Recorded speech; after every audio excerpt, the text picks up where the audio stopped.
in the days and weeks after the collapse of the Key Bridge in 2024, it quickly became clear our area would need years to recover from the disaster.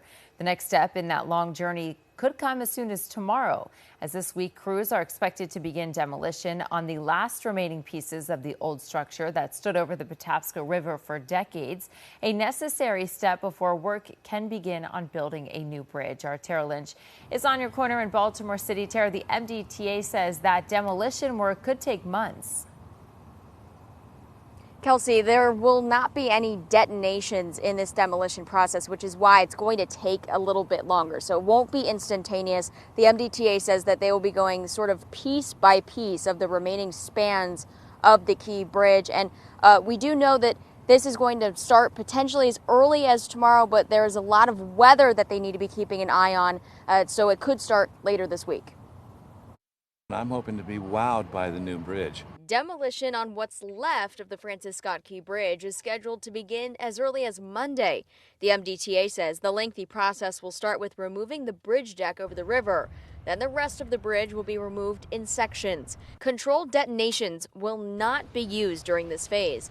Neighbors say they're looking forward to a safer bridge. Well, it is a tragedy that the bridge fell, but also it's much better, I see, that we're going to have a new bridge, something safer to ride over, and cut down on the traffic and all. Anyone who lives near the Patapsco should expect construction between 7 in the morning and 7 in the evening. Boaters should not go near the site in the water.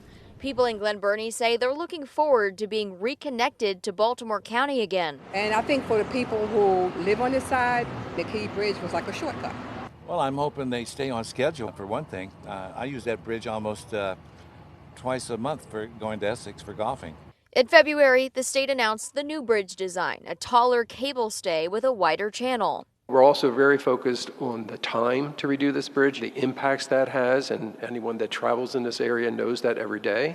And then in terms of keeping the costs, both today's costs and future costs at a minimum as we can. The demo is the first step to getting the gateway to Baltimore back, an economic and transportation connector that was an anchor in the city's skyline. If you're going to Essex, turn left, take a look at that beautiful harbor, what's going on there.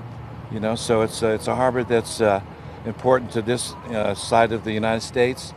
That bridge is important for traffic, I-95, connections. So, yeah, it's going to be exciting. I'm looking forward to it. A lot of people looking forward to being on that bridge and seeing the city skyline and the harbor for sure. Now, again, this demolition planned to start this week, could start as early as tomorrow, weather permitting. The new bridge is expected to open in the fall of 2028. For now, reporting live on your corner in Baltimore City, Tara Lynch, WJZ.